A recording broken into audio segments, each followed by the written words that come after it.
Hey everybody, what's I see you today? So I'm out here. I'm not feeling very good. I've been sick the last few days and not doing much. And for whatever reason, my back is just giving me fits. And it's been a rough few days. My saws broke down again. Still waiting to hear back about if there's any parts available for it.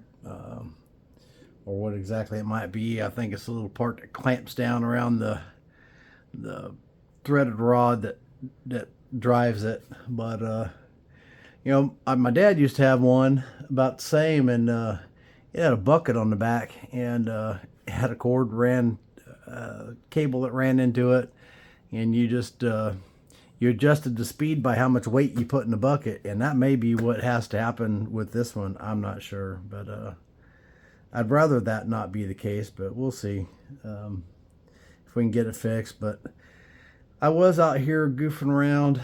One of my favorite practice things that I do is make these little bifaces. Some of them's not real little, but some of them are. I made a couple of preforms to pressure flake out to make triangular points. And then I just have a bunch of stuff like this here that is, pull this in here a little bit. That's, you know, just little preforms. Some of them are pretty tiny. It's only about an inch or so long, but pressure flake that into a point. Some of them are pretty decent sized, but most of them are pretty small, you know. And that one's pretty cool. Anyways, this is one of my favorite pieces of flint, and I just bifaced it the other day. This is self-collected flint from here in Oklahoma. It's not something I can get more of. This is it. And it's associated with, let me see if there's a piece in here. I thought there was. Actually, it's this right here. It's associated with this, which is also associated with the Smithfield chert. And one way or another, this, obviously, I believe this runs on a seam somewhere. I don't think there's very much in it, but this came out of road field. They drug in there. And this is the only piece I got like this, and it looks kind of like Burns Green, but it's not. It's a flint, and it's flipping awesome. I wish I had about 100,000 pounds of that. And chips just absolutely beautiful. This is tougher. It's kind of like the Smithfield chert, but this right here is a true, is just nice stuff. But someday I'll nap this. I don't know when, but anyways, just different stuff in here. And one of my favorite things to do, and one of my favorite practice things to warm up when I've been off for a while, is to take, I got some brokes and I got some stuff here. I got a whole box. I just grabbed a well, it's a medium flat rate box, and I just threw some flakes out of the flake box over there in here. And I like to just go through, and for this I prefer to use this hollow copper bopper, which is just a piece of it looks like schedule 40. It doesn't have to be schedule 40. PVC with a cap on it. I believe that's a 3/4 inch. Yeah, I believe this one would be the 3/4. Anyways, so I don't do much braiding with this, if any at all, very little. This is actually a broken biface, so there's not much to do to it other than shape it up a little bit and get rid of the square edge.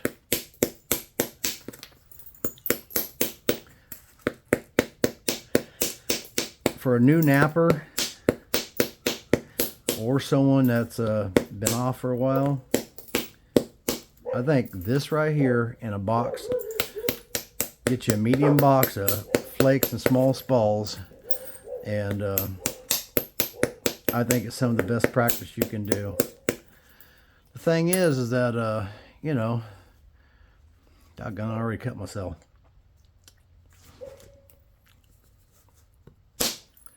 You can run ridges and, you know, like take this right here, and it's the same as the big stuff. This thing is super forgiving, and it's a good training exercise to go through and just make a bunch of these small bifaces or preforms or whatever you want to call them. And we got that one there, and then I am bleeding all over the place. Let's see what else we got. Not all of them will work out. This got a bunch of limestoney stuff in it, so it may not work out, this piece of Georgia Coastal, but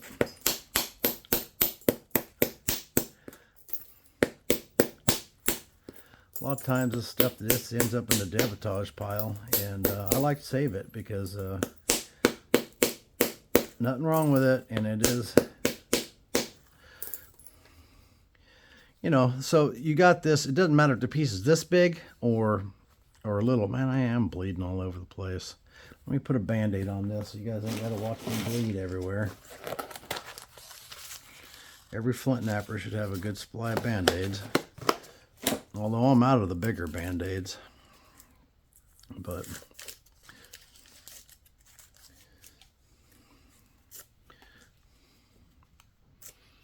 guess if I had my glove on, I wouldn't be cutting myself. But unless I'm doing this with obsidian, I don't normally wear a glove for this, but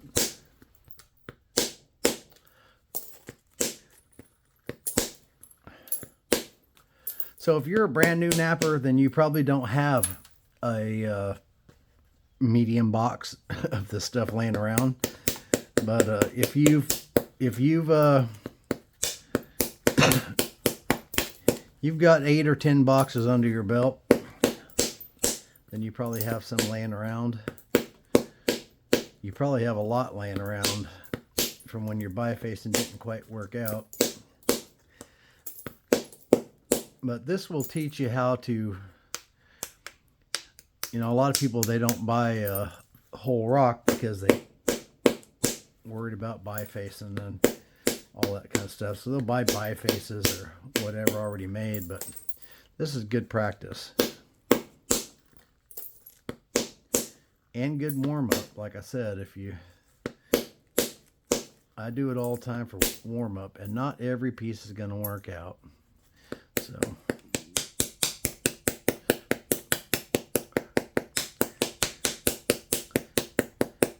if you're just dead set on only making big points, then, well, this probably isn't for you. But if you're new and you're looking for ways to practice that won't break the bank, this is a good option.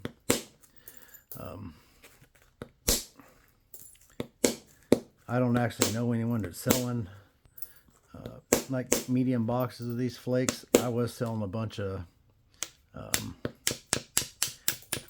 this one's pretty small once I got that cortex out of there and off there, but you can still make a bird point out of that. We'll save it. There's a piece of flint right here, and you can see how off that is, but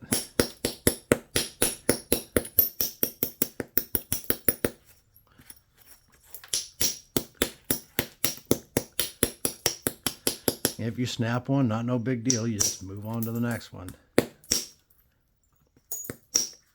But it'll teach you how to flatten these things out. Get you looking for ridges and platforms. I really do think it's some of the best practice that you can do. And for this stuff like this little hollow copper bopper is, in my opinion, the best tool for the job.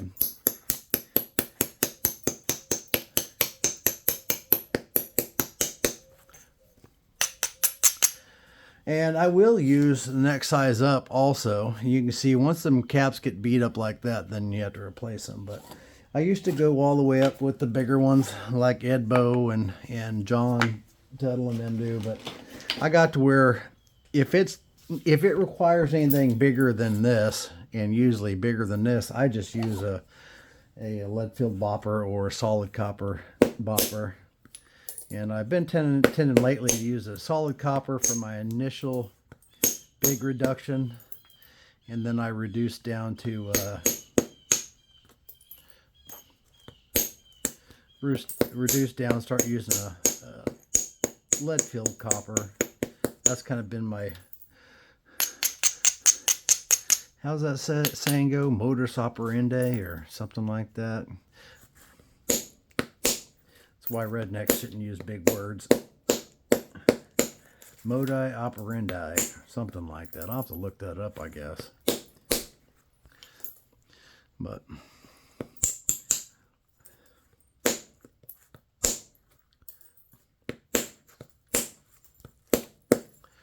anyways, there's another one. I could straighten this out some more, but leave something there to do later. And this is a piece of Burlington. Looks like it has a layer in there. Well, heck, it don't look like it does. It does have.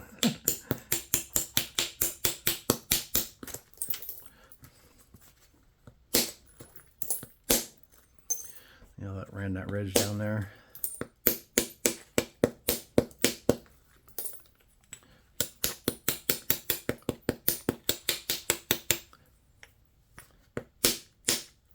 This is an oddball piece right here, and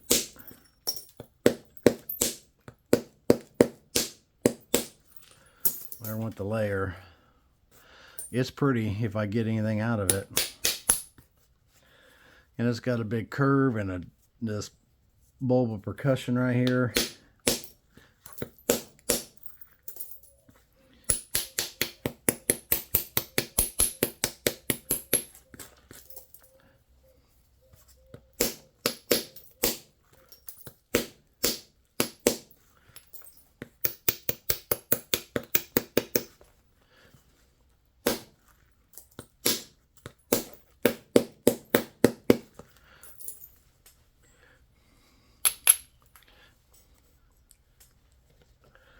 My internet is also not working very well, so my monitor that I have over there is about, it's way behind. It's actually not doing me any good at all.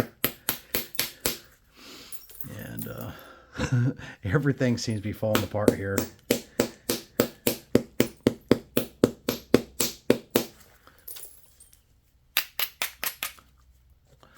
So I have no idea when my saw is going to get fixed. This is going to be a little more delayed than the other fix, because this is definitely not something I can just make parts myself for, or have my son make them or whatever. This just is much bigger deal.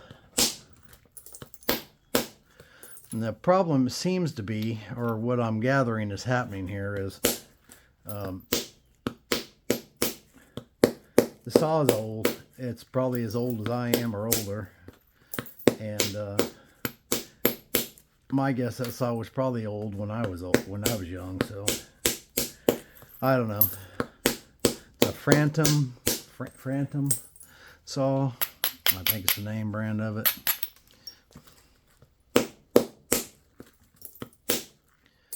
Anyways.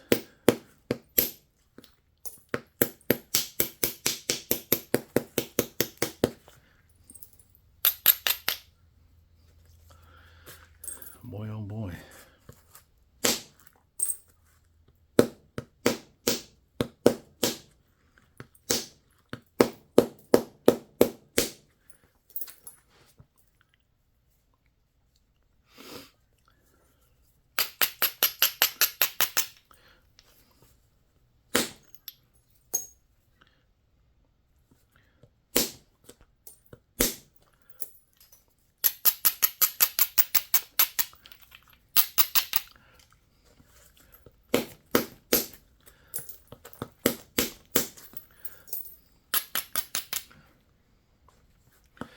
So I thought about, you guys have been napping a while, ain't gonna do you any good.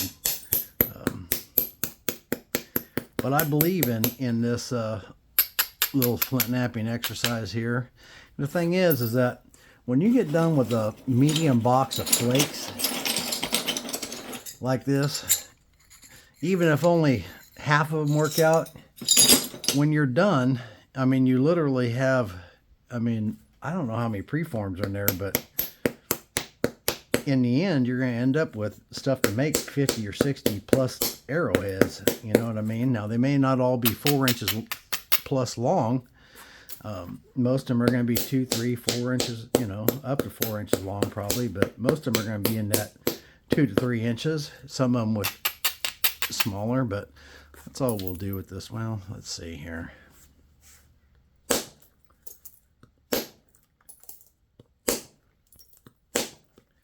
All right, that's all we'll do with it. So if you bought a box, then, I mean, you can nap on that for a long time, a really long time. I think what I'll do, because I got a bunch of it, and I do believe in it, maybe no one will want it, and if they don't, that's fine too, I don't care. But I know you experienced nappers ain't gonna want it, but I'm thinking I'll probably put together some boxes and call it a beginner box, maybe, and put a link to this video, and maybe you know, do some others that's on just working through this type of material. Come on. Hitting on that cortex.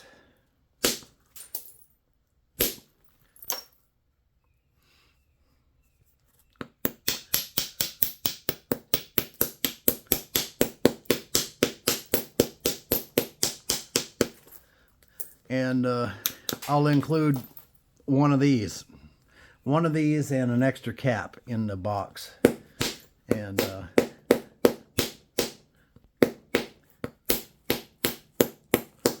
maybe a pressure flaker. I'll make it cheap, easy to make fixed nailed pressure flaker, and add that in the box, and just call that a beginner box so beginners can look at the video, see how I'm doing this, and then get going.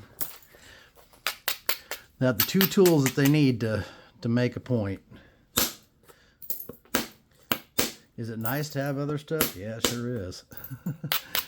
But you don't need it when you're first starting, so.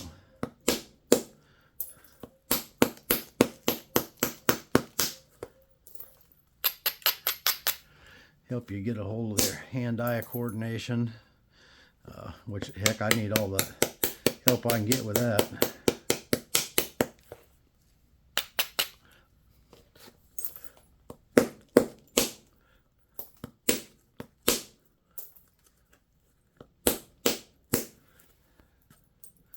It's got a big dish in the bottom. And this is chipped away here, so.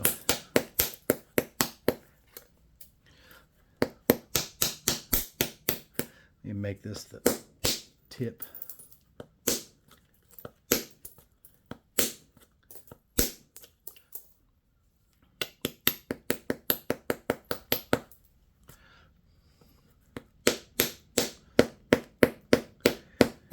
And it's pretty easy to thin one down thin enough that a beginner can just do some pressure flaking on them, and you know, that's a Kyokia right there, or I guess the real name for them is Aggie points. I call them Aggie points, and I'm going to continue calling them Aggie points. If that's wrong, so be it. I've always called them Aggie points, and I'm going to keep calling them that. Someone corrected me the other day and said it's an Aggie point. I said, okay, well, alrighty, fine. There's another piece of Burlington. Another piece of little, that's a fairly flat Novaculite flake. It has "break me" written all over it.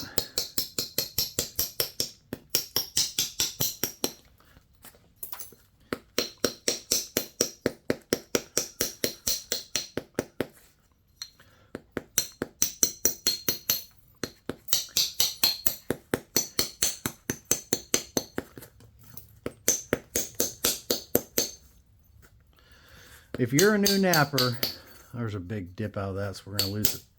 There we go. Like I said, they won't all work out.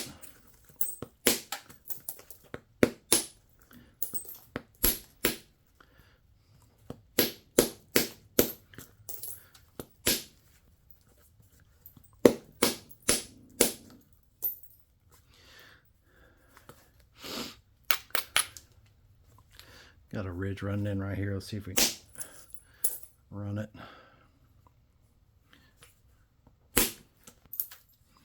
It's got a big old knot here on the end.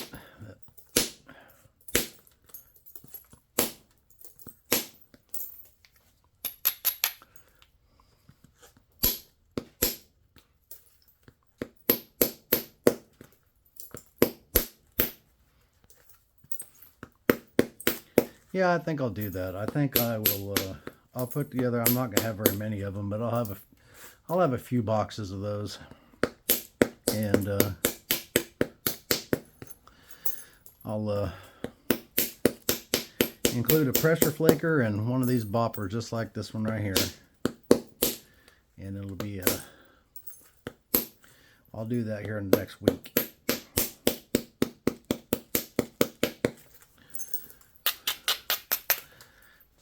And I'll offer them on the website.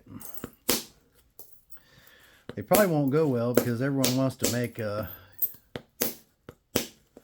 the mentality is with new nappers is they get to thinking, well, if I start with a piece that's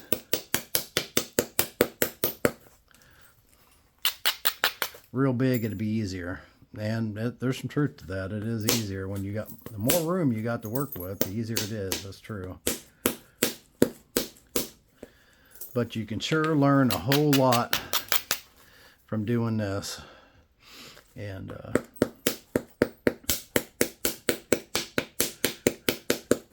I'll tell you, when I started, I just kind of happened into a bunch of rock. I had a friend that let me come collect rock on his place in Texas. That was about 4,000 pounds worth. I happened into a bunch of mookite. That was, I believe, 3,000 pounds worth, 2,800 pounds, something like that. Now that obviously was not all good workable stone. You guys seen me work some of the junkier stuff in some of the rock challenge things I've done. Well, that's good right there. We can leave that just like that, or we could take some more of that belly out. Yep, pretty little piece of Burlington. Let's do something. Here's kind of a long, skinny one here.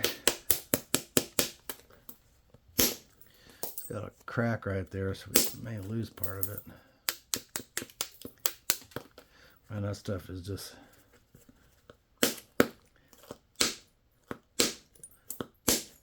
flakes, so doggone easy.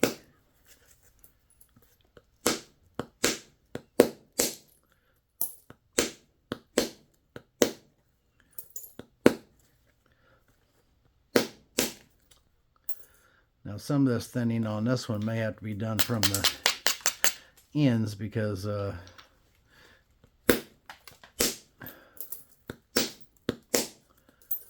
isn't any width.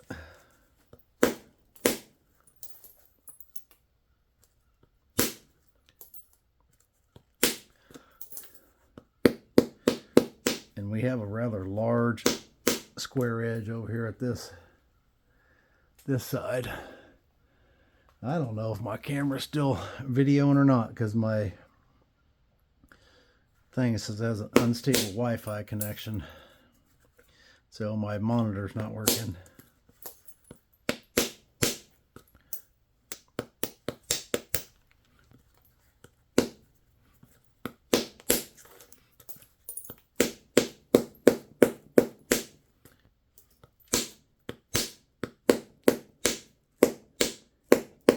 I thought I might be able, I thought I could peel a flake off, and I did, but it just dove right on in there. So that'll go into tumbling stuff. There's another piece of Burlington. I had stuff laying all over up here that I was just been picking up, and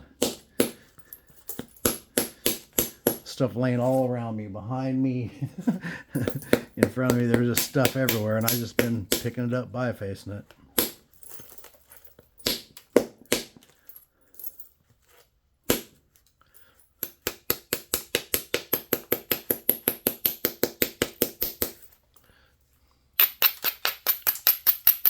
This edge is just a razor edge down here, so it won't.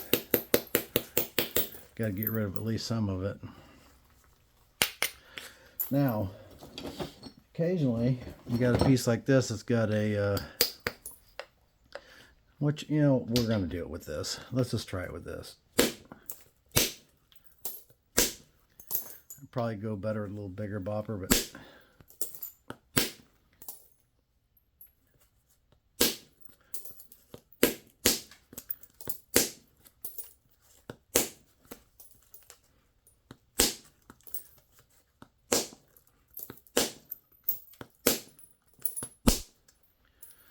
nice and flat on that side, I'll tell you what.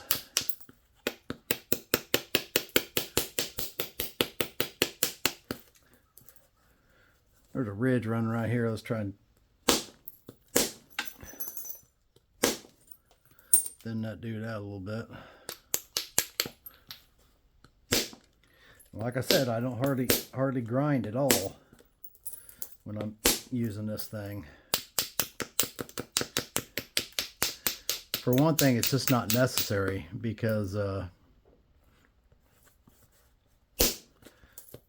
tool is so light, it tends to just not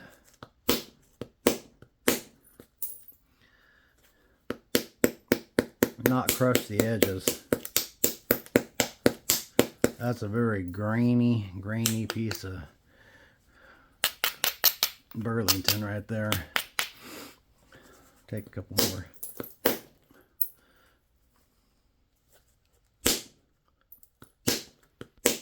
Yeah, don't want to flake across that, I can tell you that.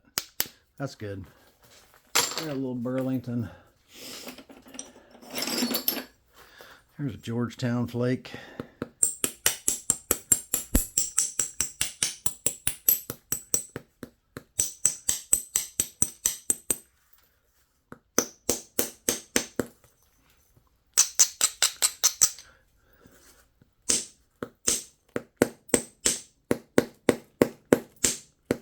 Come on, peel off there.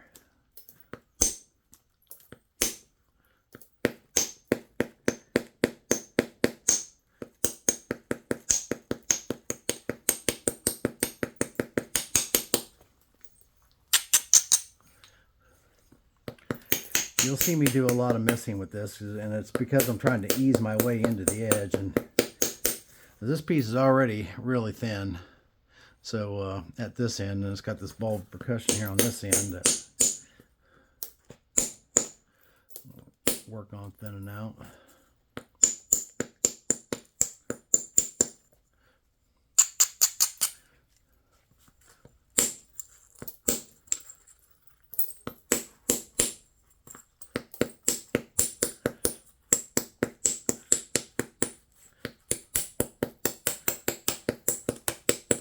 If you guys need any Georgetown, I've got nice Georgetown, as good as anyone else out there.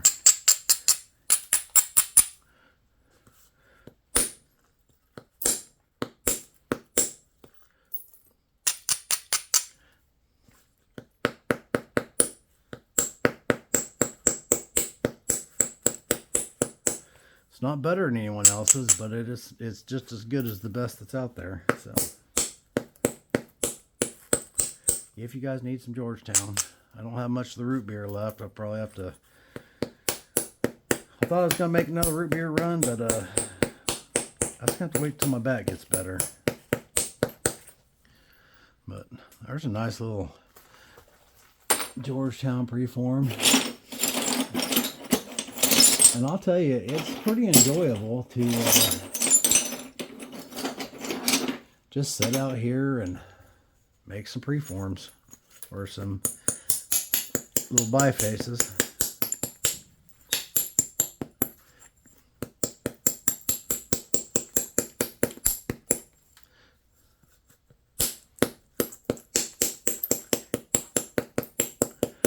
And these are the same bifaces I've showed before, making these like this. And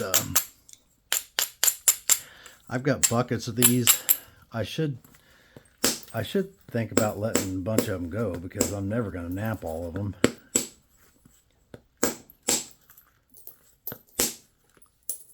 There's no way I'll nap all of them.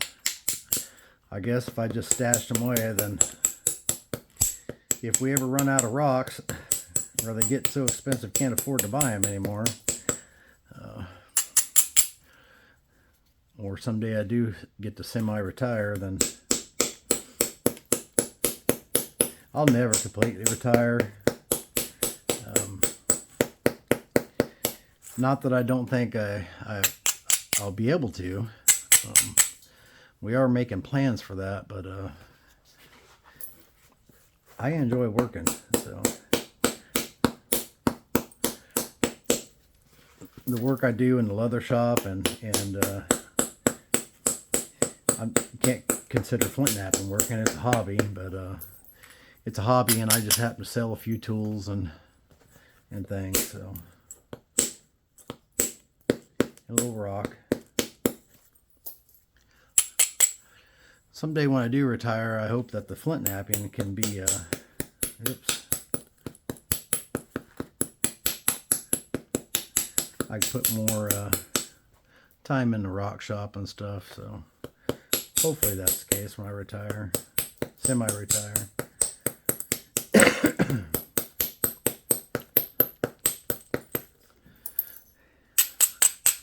I'm starting to wonder just how many 5-gallon buckets. This right here, I probably...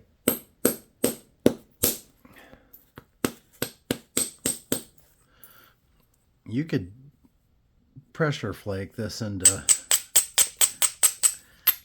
a point from where it is right now.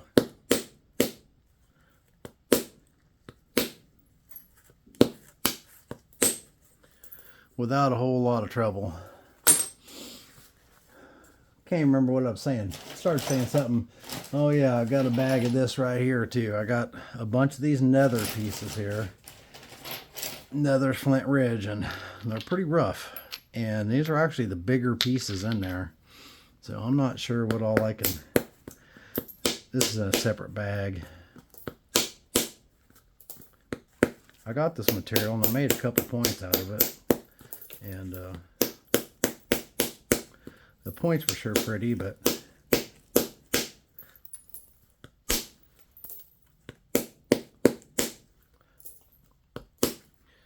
just isn't real big, and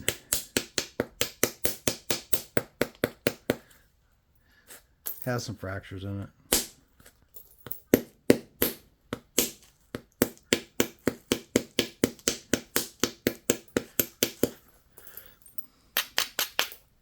I'd love to make that fall knapping out there at Flint Ridge.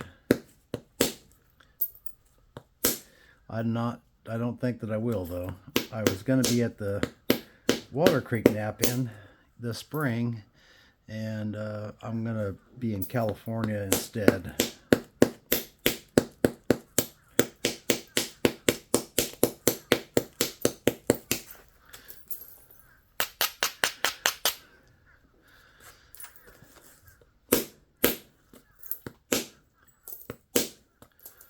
So if you happen to live in the communist state of California, just kidding. No offense to you people that live in California. I got a bunch of family from there.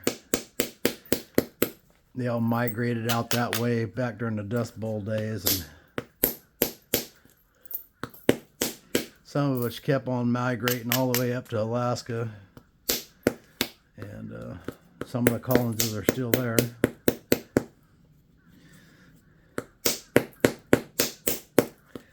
And some of us have started migrating our way back this direction.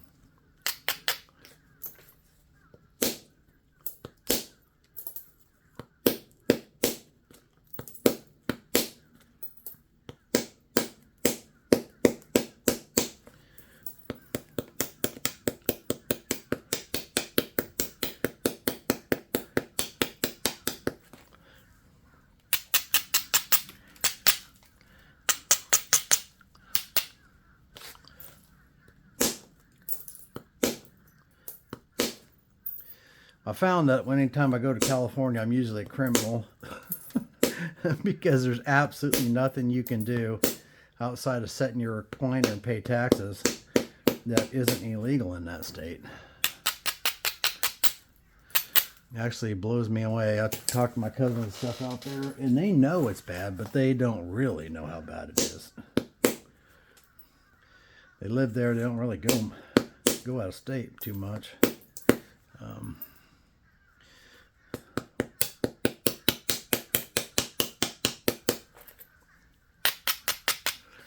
But there is a bunch of good folks in California.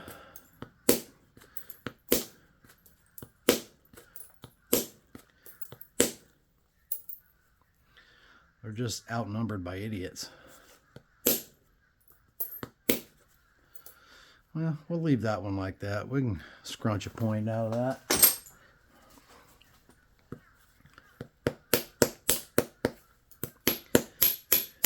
Wish I could see my monitor because I have no idea if this video is even turning out or how far I am into it.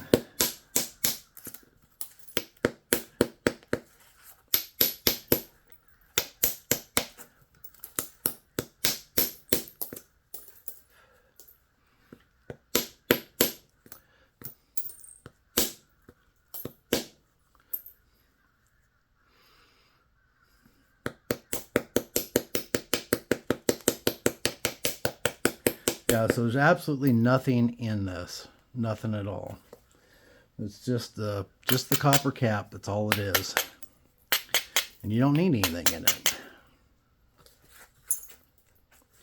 You can see this right here. I'm going to run flake in right here.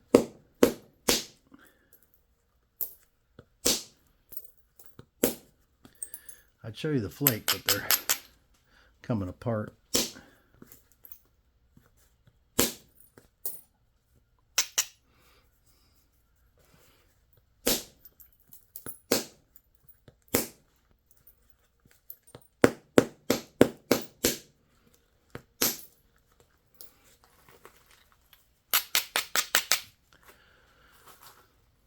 Let's see.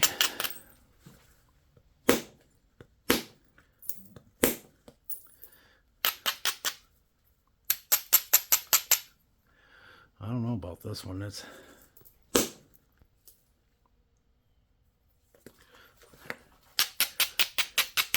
pretty little piece of rock, but it's kind of coming apart, kind of not how I'd like.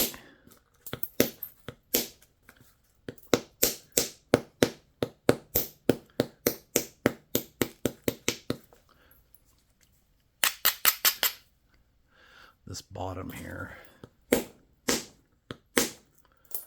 that was a good flake.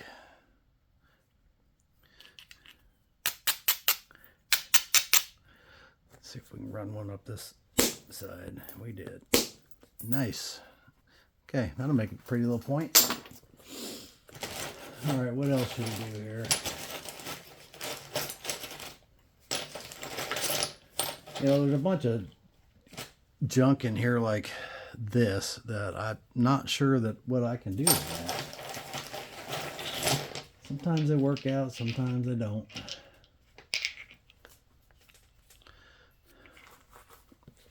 Well, let's see if we can do anything with it. I mean, they don't get much more difficult than this. It's only an inch wide, and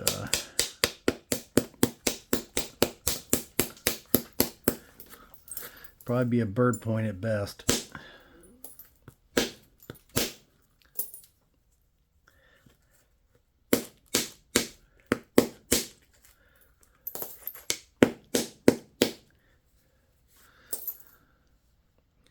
Gotta kind of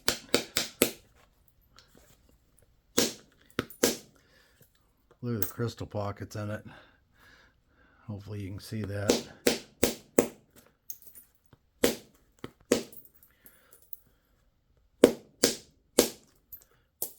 Oh, that chunk fell off.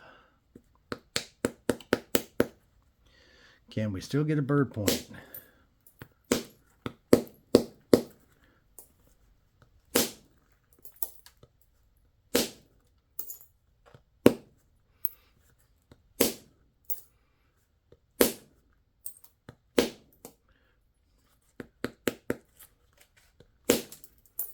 If you think it's easy getting that from a piece that small, full of crystal pockets and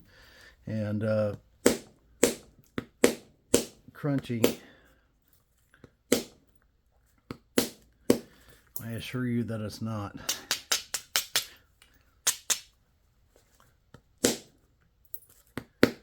It does take a little bit of practice, but and it's still not. Still very well may not be able to get that thin enough, but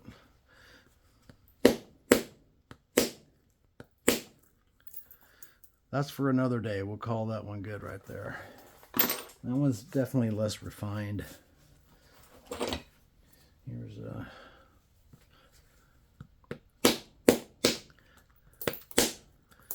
I was gonna nap this piece of Flint Ridge here, but I just don't think I can, because my back's messed up and I'm sitting right here. It took a long time to even get in this chair, and it hurts to turn or twist or do anything, and I don't believe I can pressure flake right now. So look at that coming apart in layers there. Huh.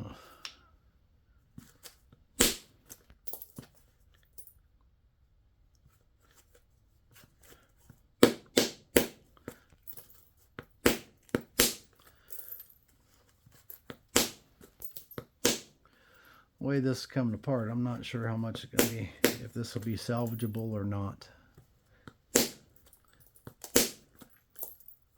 I'm having my doubts.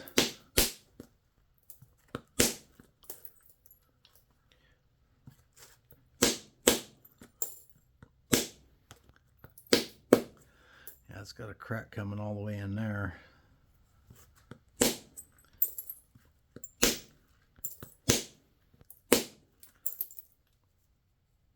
So I don't know what's happening with my buddy John. He's got a, well, I do know what's happening. He's got that herniated disc in his neck, and so we probably won't be hearing from him for a little while till he gets that sorted out. I hope so.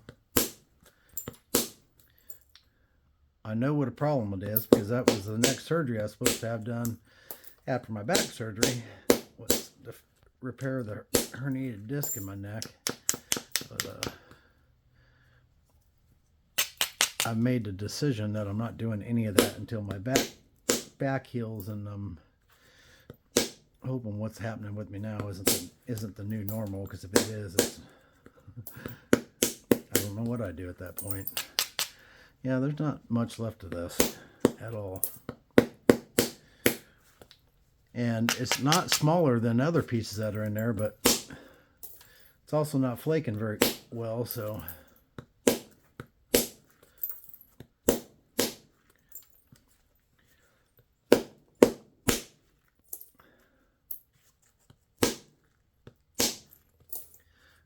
well, looks like we will have a little piece.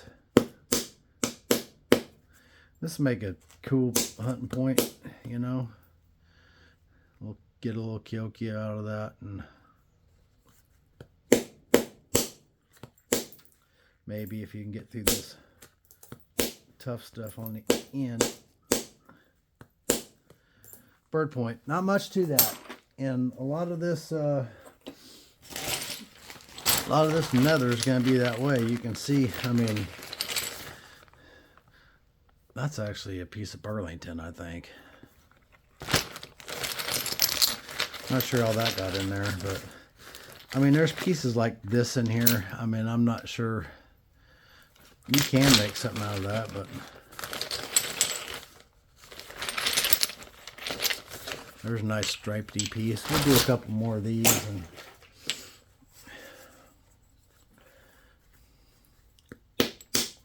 yeah, that's Burlington right there, I think.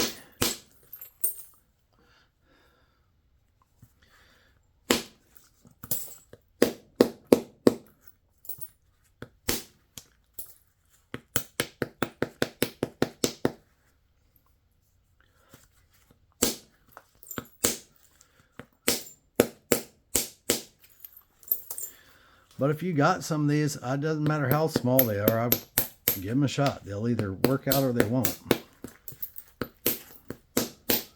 And you can get where you get pretty good. Doggone it, broke it. That's going in the tumbling pile.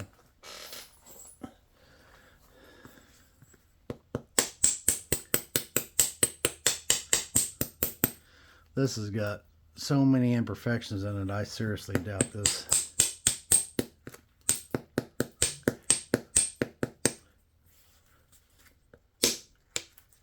Yeah, that was never going to hold together there.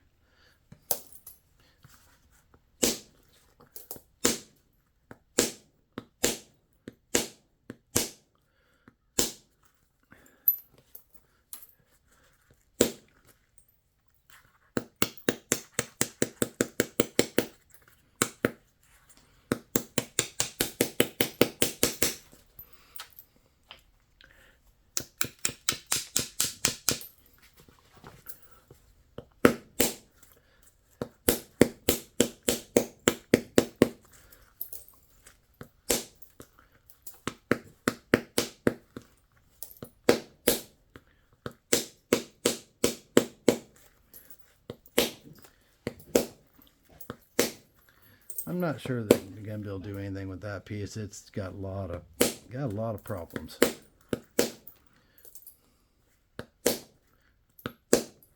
If this was any other stone, as knappers, we wouldn't even fool with this. Yeah, that's got all kinds of problems in it, and I'm not gonna fool with it.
And that center of that dude right there is a bit tough.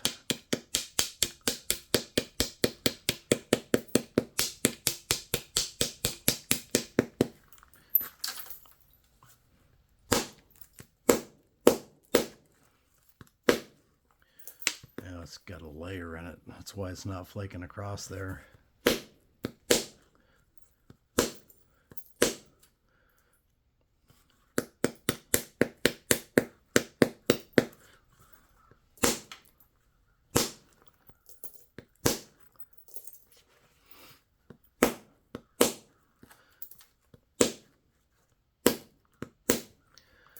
Well, we got most of the layer out, and it's flaking across there now. Not a tremendous amount of it left, but what is left will make a pretty little point. All right, what else are we gonna do here?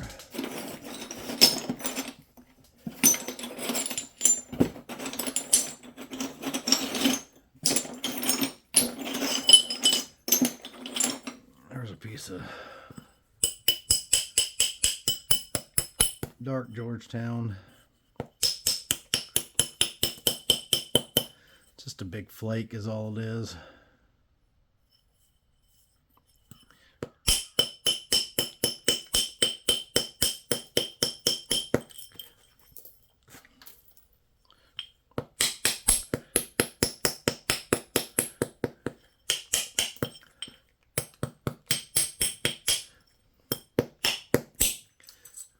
It's hard too.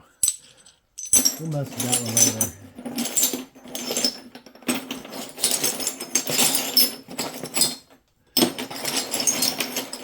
something else that I can, something else that I haven't done yet. There's a little piece of root beer. I broke the root beer, didn't I? Sure enough.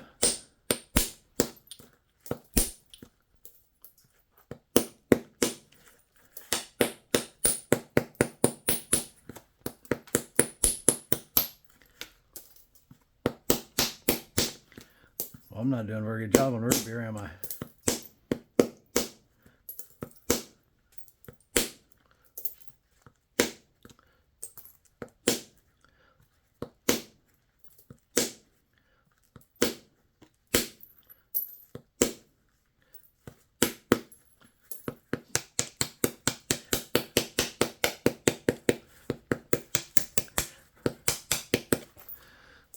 So there's a ridge running right here. Let's see if we can pop some of that off. Come right across it there. Same thing again. Same thing again.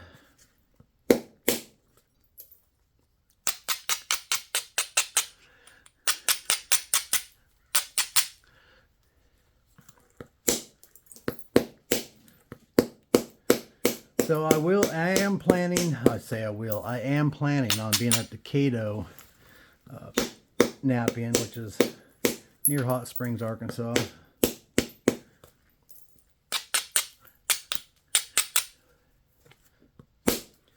If you go to, and I'm not 100% sure how it all works. Still trying to figure the YouTube thing out, but there's a side of it where it's the community side, and I have posted a flyer there.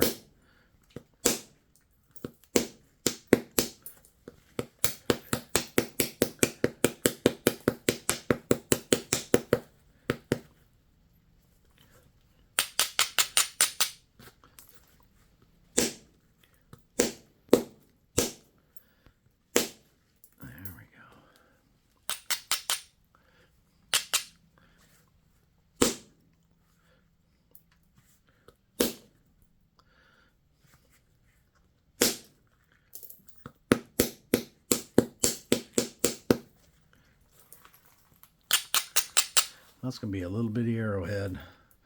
Let's see what happened if we tried to run one from the tip. Probably break it, but that's okay. It didn't run. The angle wasn't right, and I knew that, but there we go. Make a little bitty point out of that. And I know most people probably wouldn't want to mess with this, but you can make a little bitty triangle arrowhead out of that.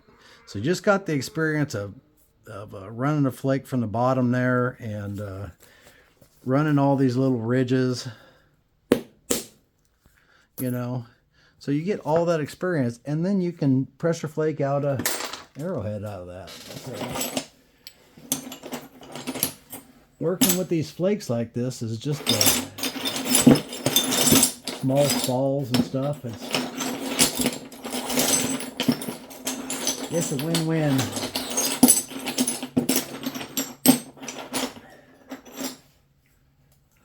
This is a beautiful piece of flint right here. And this is Edwards. It may not. Sometimes this particular one can be a little stubborn and tough. This is heat treated. All these flakes I got here, anything that needs heat treated has been heat treated. So these are all flakes that are left over from knapping stuff and spalling and stuff like that.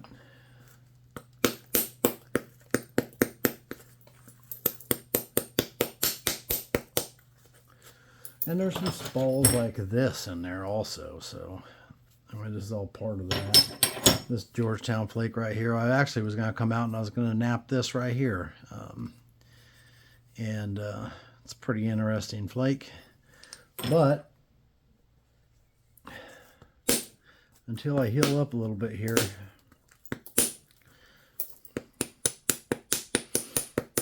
I go in a leather shop and I spend a few days in there assembling stuff, and I'm on my feet all day. And then, unfortunately, I'm just kind of done for 2 or 3 days. I got some indirect sticks that are supposed to go out today. I didn't get them out in the mail early enough this morning. I just was having a rough time. So I love the color of this material. I know it's this brown, but it's a little bit different brown than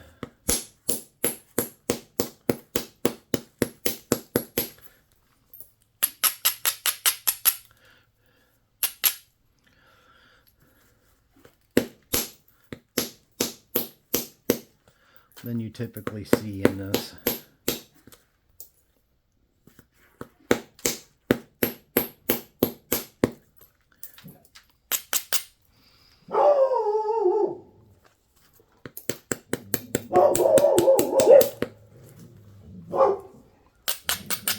Let's try and knock that piece off and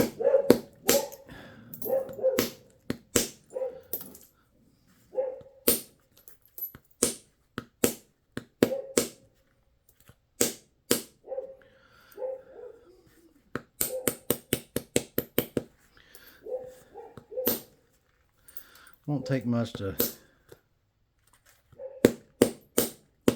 straighten that up, and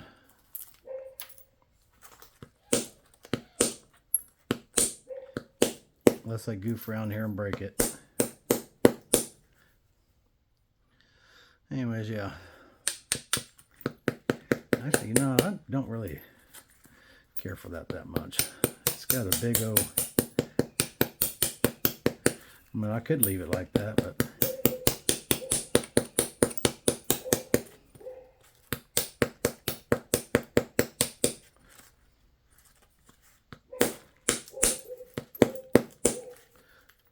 just depends on how far you want to take it, I guess.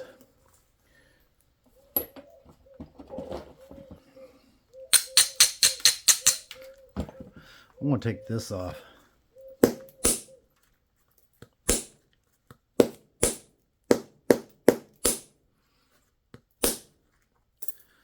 I got a portion of it out.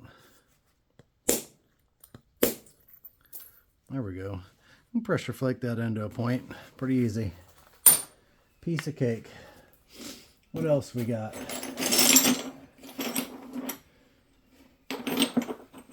Here's a long, thick piece of root beer. I'll probably break it in half too.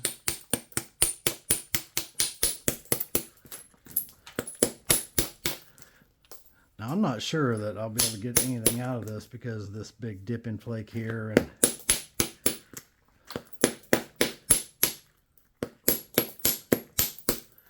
it has 0 width to it.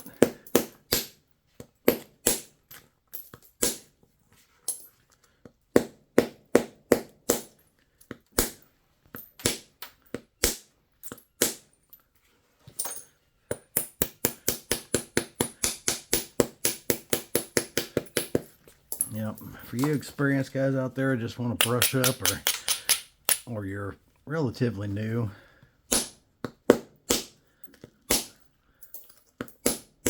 I'd suggest putting together a bopper like this and giving it a try.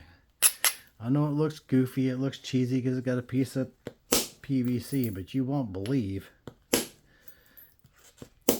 how easy it is to move flakes with it, though. It really is.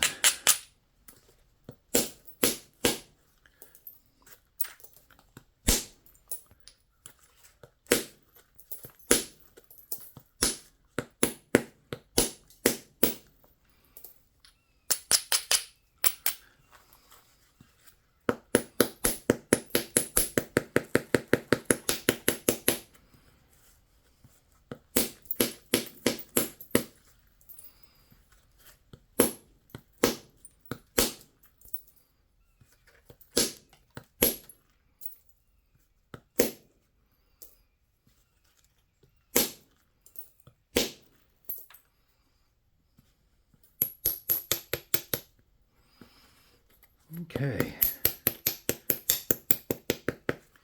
still got this big old square edge over here.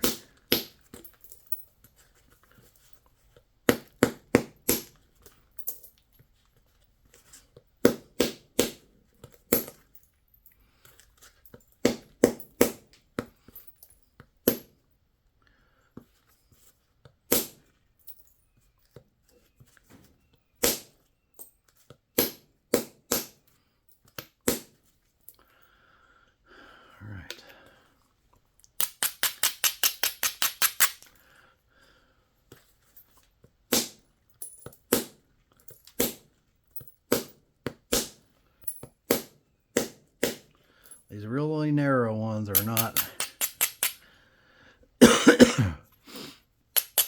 I can actually turn this edge around really easy with the indirect percussion, but this video is about the hollow copper bopper and flint knapping practice with the hollow copper bopper. So, and we broke it. Matter of fact, that's two.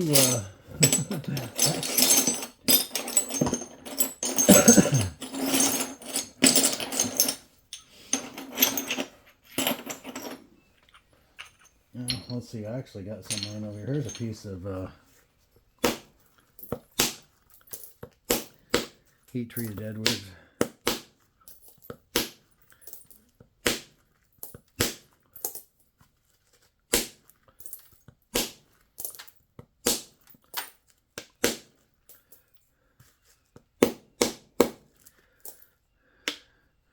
I'm not sure about this crack right here.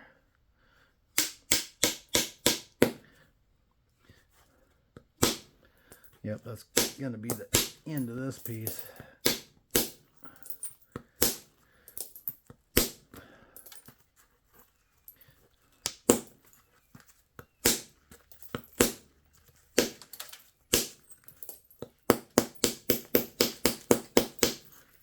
Yeah, that crack just goes in there too far. And you're going to have pieces like that.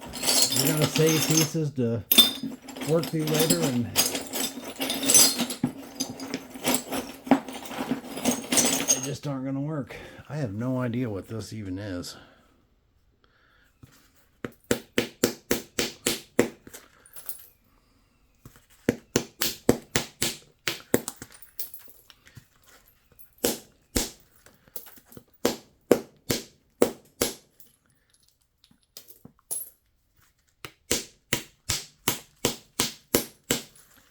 Still don't know what it is. It's got a heck of a turtle back on it though, don't it?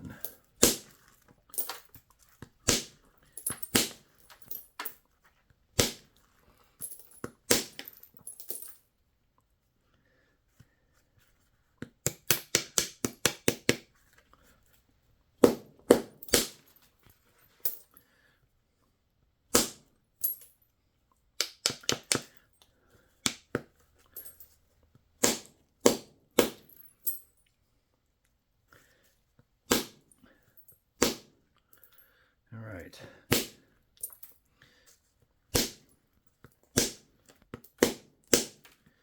Can I get rid of the turtle back? I almost grabbed for another bopper, but I'm going to dance with the girl I brung, so sticking with this smallest hollow copper bopper. So we're clear, if you're new, the hollow copper bopper is not my idea. It is Eddie Main, I believe is his name. That was his brainchild. He uses them all the time. And my buddy John, Ed had gone to John's house and picked up a bunch of rock, I guess, and got John to introduced him to John, and John thought, well, that's kind of hokey. And then he sat down and tried it one day, and he couldn't believe it, and he's been hooked on them ever since. So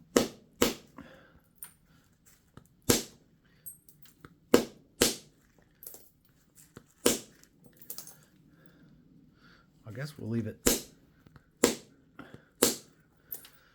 like that. Now I'm gonna be honest with you, I don't know if there'll be a point come out of that or not, because that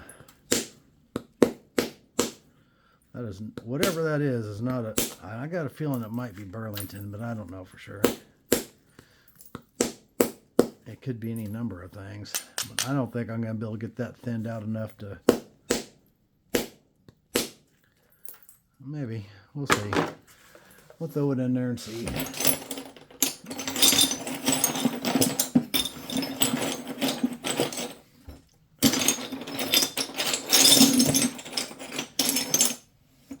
What about this ugly piece of Edwards here? If you seen that sitting there, would you say, yeah, I want to nap that? Probably not, but I would.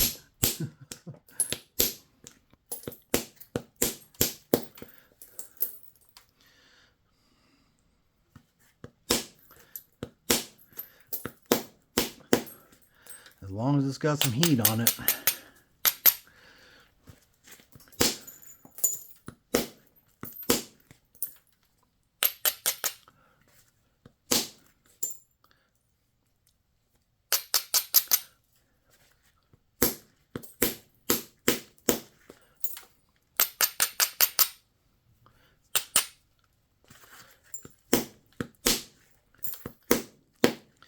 I got my sweatpants on. I look like, thought I'd dress up like Brad Moore today and in my sweatpants. Just playing with you, Brad. He's got, I don't know if you guys seen this. I was giving him a bunch of crap on his thing because he was, kept taking, napping in his pajamas and them, plaid, red and black pajamas. He kept posting pictures of those. I told him, I said, man, you act like it's the day after Christmas morning or something. Put some clothes on. But in my case, it's more comfortable right now with my back the way it is to have sweatpants on. I'm not normally wear my pajamas to the Walmart guy, but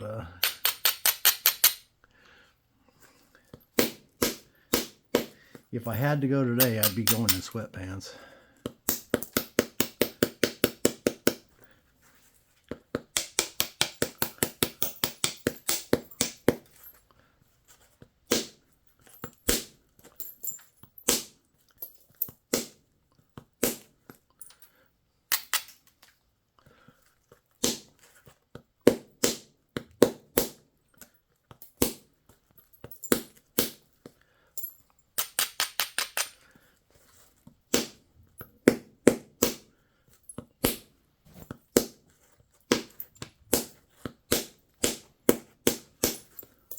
Sounds like my wife is going to be able to go to the nap in with me at the Cato Ridge Nap In.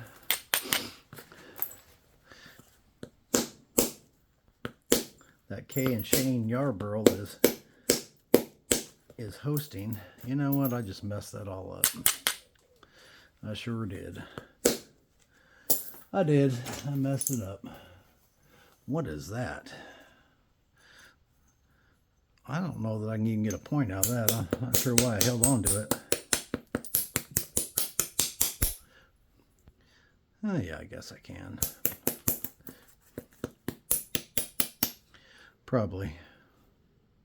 Maybe.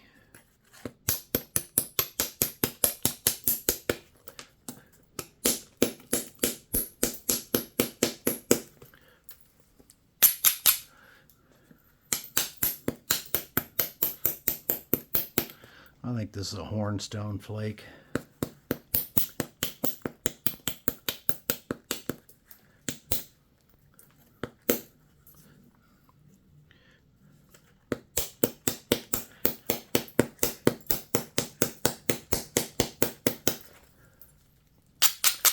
Got a lot of curve to it.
That's probably going to require some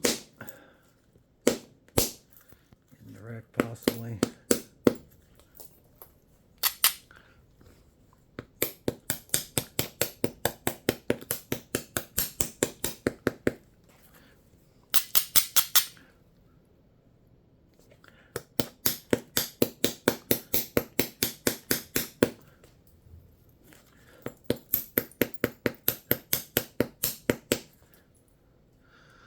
We'll make something out of that.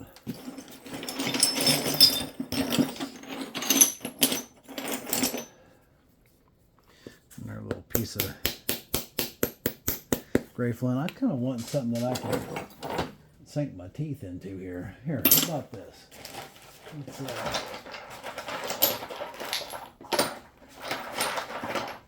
Let's biface this.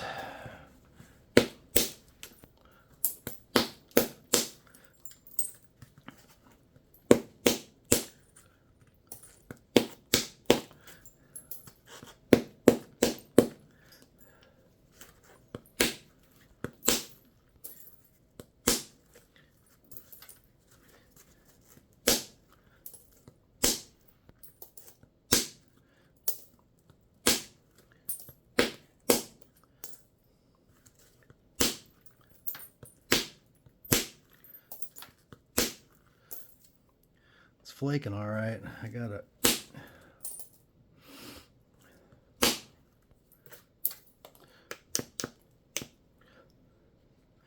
This particular one,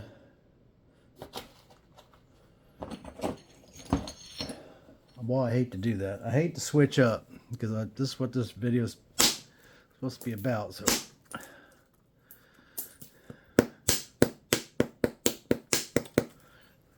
coming into a piece like this, like you go to the dance with a girl, and then and then a real pretty one walks in, right?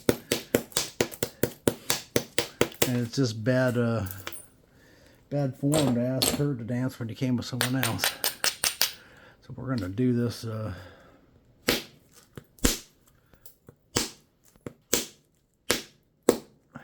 This really isn't enough bopper for this piece.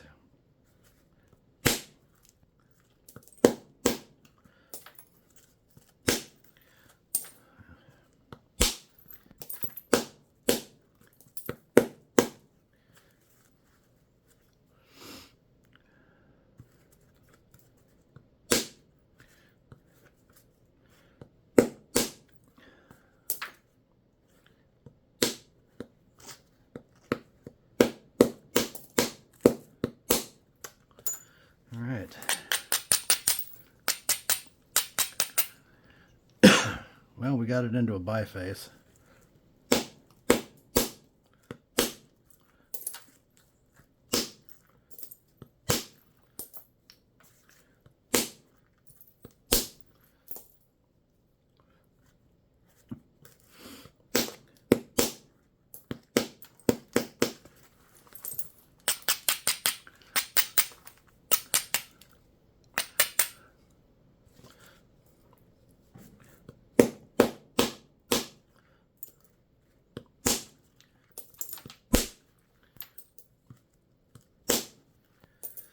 All right. A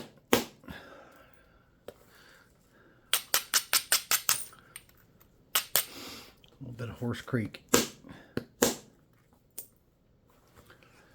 That'd be a good one. Let's do this one. This will be the last one. I'm not sure how many we done, but there's a mess of them over there.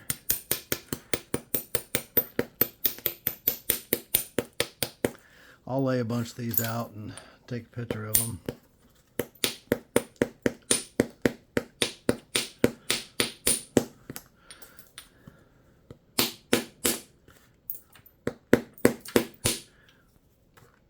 This is a better piece of stone than that last one for sure.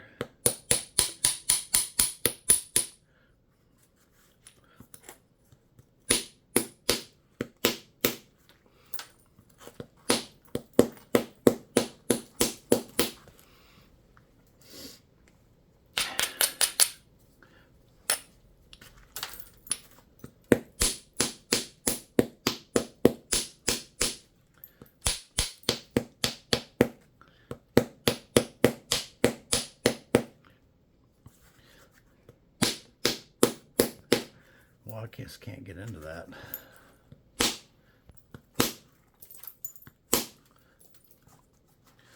Going too easy on it, I guess, because I'm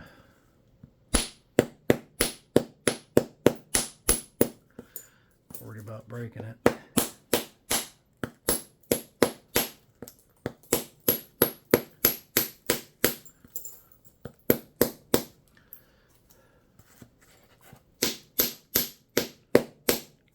Alright, if you're bifacing Horse Creek, you really do need a bigger bopper than the 3/4 inch or whatever this is.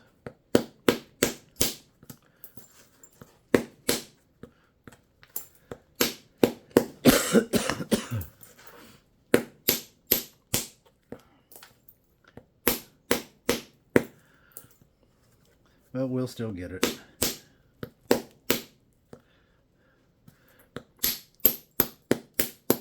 That Cortex-y stuff right there, that stuff's hard. Pretty significant difference between it and the red.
There's our another Horse Creek biface. All right, that's it. I'm gonna bring this up here, and then I have no idea if the camera's even still running.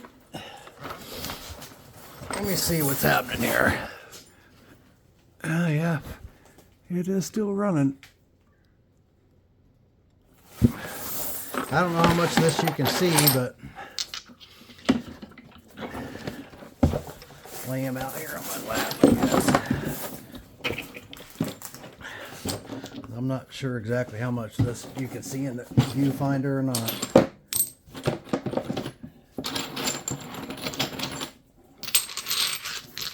But yeah.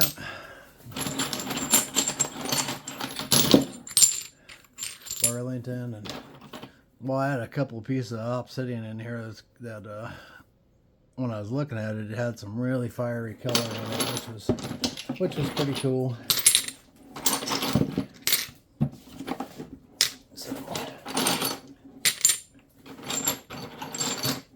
Anyways, yeah, these little bifaces like this, a lot of fun to make, and fun to make arrowheads out of when you're done. So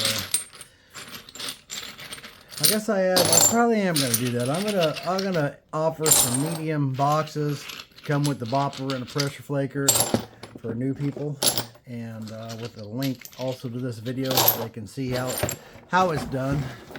And I think I'll do this, and if you're a regular, then get you one of these and give it a try. Don't cost much to make, a few bucks, right? And you can be bifacing with it, so pretty cool and good practice, running them ridges and turning edges and all the things that go along with flint knapping. So, all right. Well, I appreciate y'all watching. This is going to be probably a goofy exit because I can't see my phone. All right. Y'all keep napping. Appreciate you watching.